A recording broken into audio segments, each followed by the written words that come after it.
Hey, Monty, can you just walk us through that inbounds play at the end of the game? And I guess just the way that whole kind of last few minutes transpired with all the whistles and replays and reviews, just kind of how your team stuck with it there.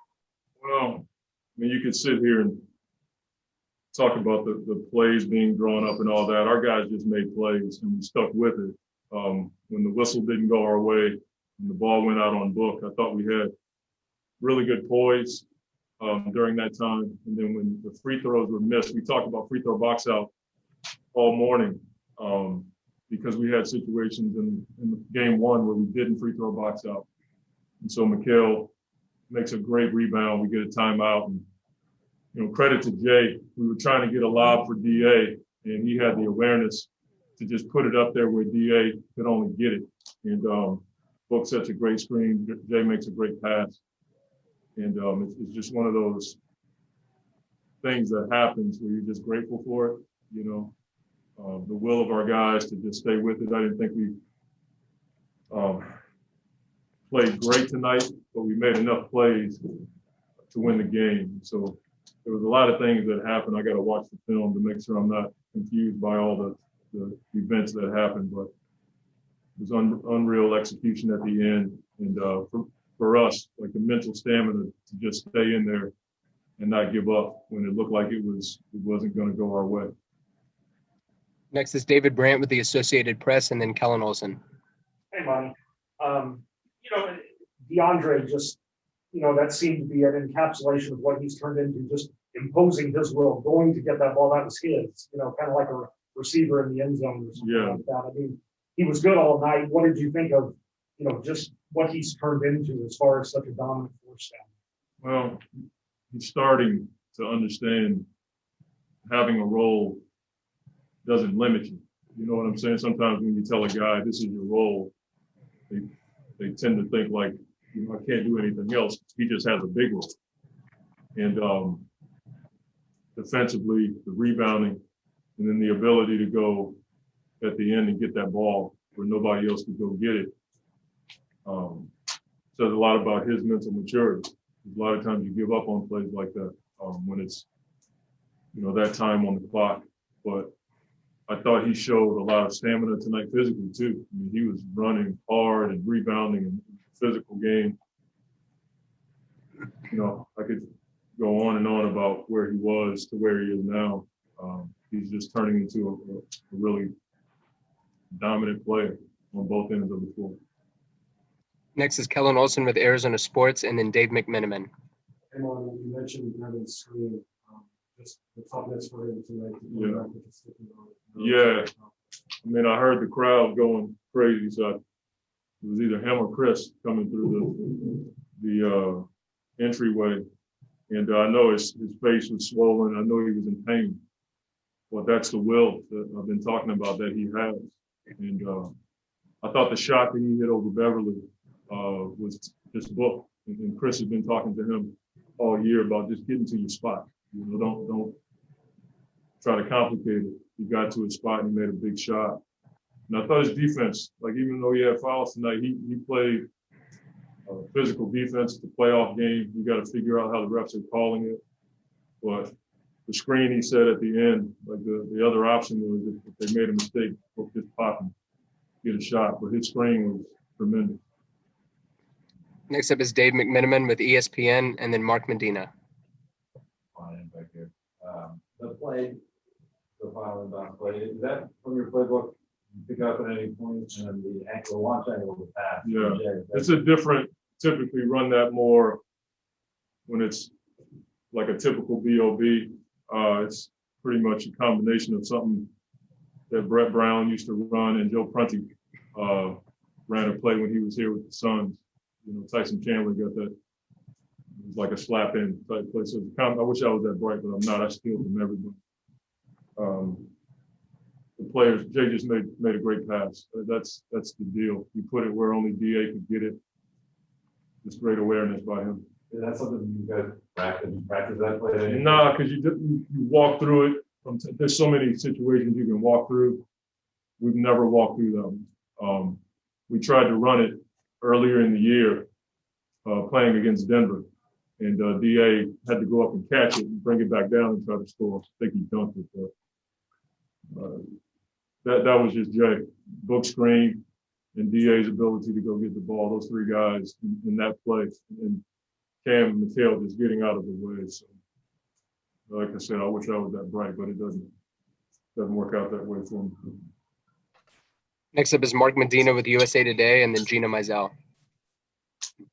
Hey, Monty, what did you make of how Devin played through all the physical play that the Clippers were using on him? And what did you make of how they're playing overall? I think the game it's just playoff basketball. You know, I'm not, both Ty and I understand the level of physicality that is going to be allowed. I think Book did a decent job of not letting it take him out of his game. He got into foul trouble and was able to play for a few more minutes without picking up his third in the first part of the game. But that's just playoff basketball. Our guys are understanding it, and I can't reiterate enough having Jay and Chris and Etuan and Langston around this year to talk to our guys about these types of games has helped us a ton. Next up is Gina Mizell with Suns.com, followed by Kirsten Susel. Totality of the two games, I mean, to come out and win without Chris and to show the boys down the stretch and all the things that it sort of feels like he's still impacting this team even though he's not physically here. No doubt. What does that say about him? Well, he's a winner. He has impact on winning.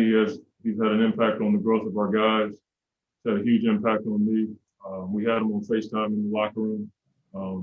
He and I were just talking about a number of things, but Chris, everywhere he goes, you know, he has a positive winning impact on any group that he's involved in. Next is Kirsten Susel with 12 News, followed by Dwayne Rankin.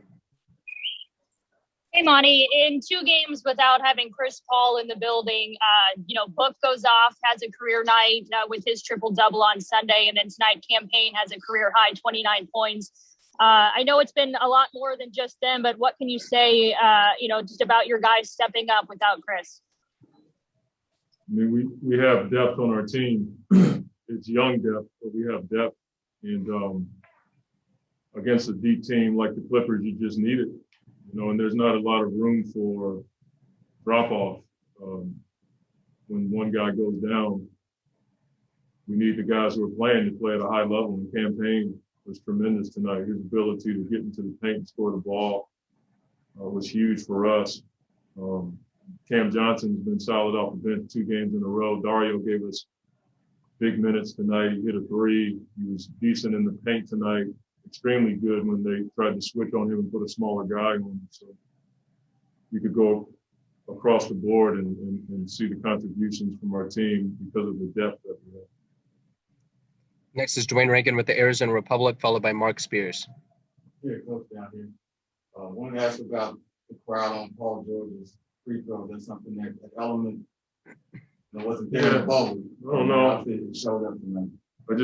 I'm just grateful for our fan base. You know, it might be the loudest place I've ever been in my career. It's just that loud. And so what effect it had, I don't know, but our fans give it up every single night, and it's just good to have them in the house, especially in those moments. So again, I'm just grateful for them. Next up is Mark Spears with ESPN, followed by Sam Amick. Coach, you're a man of faith. You have faith that it happens? Well, I don't really know how it works when it comes to faith and winning. I think God is more concerned with how we deal with both the winning and losing. But I was praying, you know, I was just out there, man. My shirt was wet, and I was just thinking to myself, like, come on, Lord, please let me have it, you know, that kind of thing. But I really don't know how that works. I'm just grateful that it went our way this time. But as it relates to faith, I think God is more concerned with how you deal with the winning and the losing, to have a level of humility in both. And I've lost enough to master humility when I've lost. So I want to try to display the same when we're in moments like this. I'm just grateful that it went our way. And is that the greatest how you feel, you know? You seem a lot better. I mean, I don't know. I mean, I've seen some crazy plays. I remember Ralph Sampson like tapping that thing up back in the day. I've been a part of an alley-oop where we were on defense and we tapped it in for the other team when I was in New Orleans. That was a heartbreaking play. And so it's hard to say, you know, if you're around the game long enough, you're going to see a lot. For me, it's an amazing play for us. And again, I can't tell you, you know, the pass that Jay made and DA's ability to go get that ball and Devin's screen won't work if you don't have those guys execute those kinds of plays. We got time for 3 more. Next is going to be Sam Amick with The Athletic, followed by Greg Moore. You kind of just answered it. I mean, that officiating crew took a Yeah. lot of time Yeah. to work on it. Yeah. You're looking at the table, what are you thinking, what's going through your head? I'm just talking to, like, everybody has video now, Right. you know, so you're just looking at your bench and we knew the rule, you know, that it's not a shot, so you can hit it whenever you throw it up. So we knew that part. It was just a matter of, you know, was it going to go our way, and then how much time was left on the clock. So I was just grateful that it was basket good, and then I'm hoping that it's like less than 0.4 on the clock, but it happened so fast it ended up being 0.7.